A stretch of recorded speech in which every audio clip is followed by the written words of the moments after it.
para guru besar UGM, Civitas Akademika sudah mengeluarkan pernyataan darurat demokrasi, merindukan presiden yang mencontohkan negarawan, lalu ada juga UII, lalu kemudian ada UI. Ini sesuatu yang sudah Anda lihat sejak awal, sesuatu yang sebenarnya memang akan baru menggelinding tapi akan jauh lebih besar pada akhirnya. Ini baru menggelinding sesudah Pak Jokowi tanggal 24 itu mengatakan bahwa presiden boleh berkampanye, menteri boleh gitu, karena itu menimbulkan kontroversi baru di kalangan akademisi, karena pasal yang lain yang melarang juga presiden harus tidak boleh tidak netral itu ada kan, sehingga ada yang mengatakan presiden boleh berkampanye itu kalau dia incumbent, menteri boleh kalau dia calon gitu. Nah yang begitu, dan itu pun harus cuti kan begitu. Itu timbul problem seperti itu, masalah seperti itu. Kemudian orang semakin gerah seperti UGM yang sudah lama kasak kusuk gitu, tidak bisa ditahan muncul. UI pun muncul loh, kok saya belum gitu. Lalu kampus lain mulai nih sudah.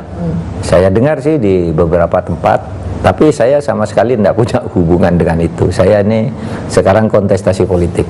Jadi Anda menahan diri untuk mengomentari? Iya, saya menahan diri. Apa tanggapan seorang Prof. Mahfud MD tentang reaksi para guru besar Civitas Akademika yang melihat sekarang ada kemunduran demokrasi, lalu kemudian hilangnya sikap kenegarawan dari seorang presiden? Anda menolak untuk mengomentari itu? Ya, saya lepaskan dulu status profesor saya karena sekarang saya ini kontestan politik.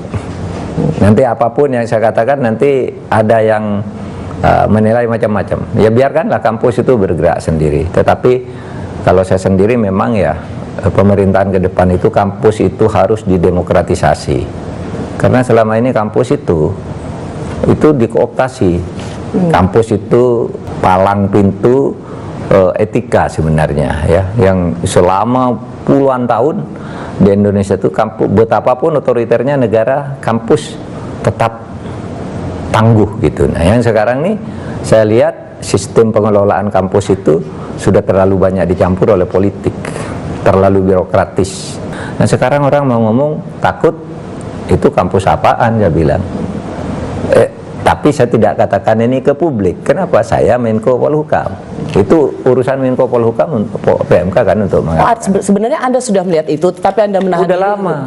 Karena dalam beberapa kesempatan kan Prof. Mahfud ketika dikritik bahwa di era pemerintahan Presiden Jokowi itu kebebasan berekspresi, bersuara itu sudah dibungkam. Tapi kan Prof. Mahfud yang membela. Prof. Mahfud bahkan mengatakan itu banyak orang mengatakan macam-macam, nggak diapa-apain tuh. Oh itu dalam konteks Undang-Undang ITE. Ya, konteksnya kan sekarang media udah terbuka, Rossi bisa bicara apa saja tanpa takut gitu.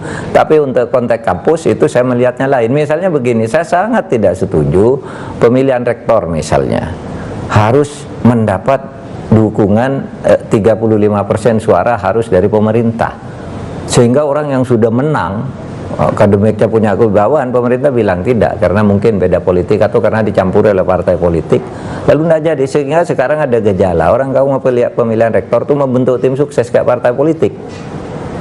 Ini kalau saya jadi, itulah yang kemudian menjelaskan bagaimana suara-suara kritis dari banyak universitas terbungkam karena rektor itu bagian dari kepanjangan pemerintah. Betul.